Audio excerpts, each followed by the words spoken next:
How could you do this to me? Don't you know who I am? This is so unfair.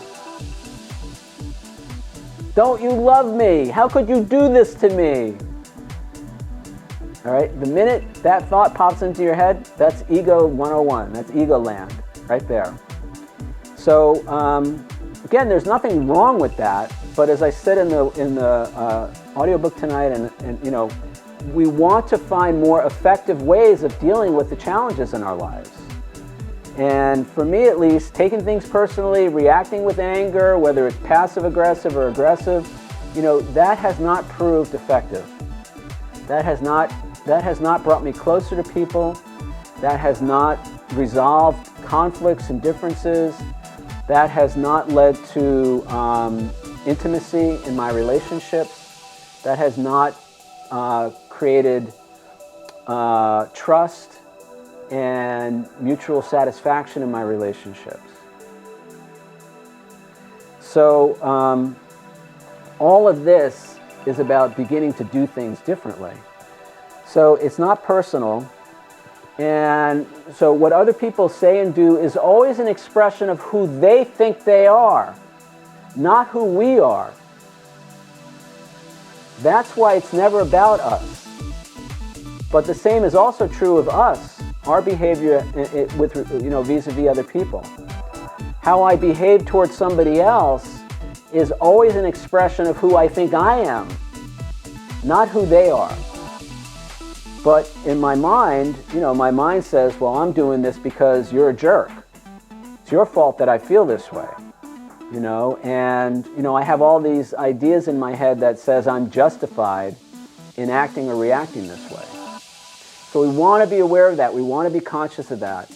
And again, in I don't know, next week, but in Chapter 7, I'm going to talk about how by not taking attacks, these were, people attacked me and my photography on social media, in particular Facebook. They attacked me publicly over my photos. And by not taking that personally, I created a whole positive, miraculous outcome in those situations.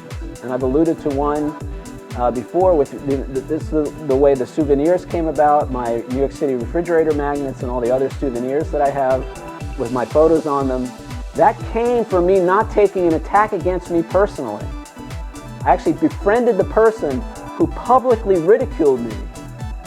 I got to know that person, I befriended that person, and it turned into a 5-figure license deal for me and my photos on New York City souvenirs.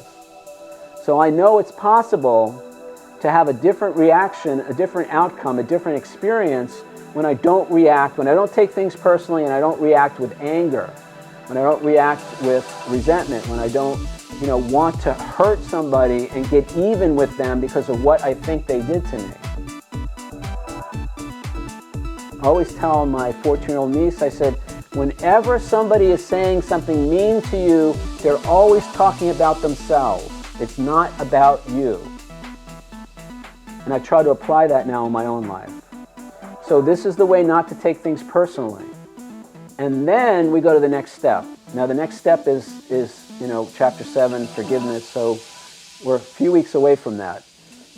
But without this understanding that it's never personal, that I don't have to react with anger, that I can change how I see myself, and when I change how I see myself, nobody has the ability to hurt me. Nobody has the ability to negatively impact me, to offend me, to upset me. I can stand in my own power.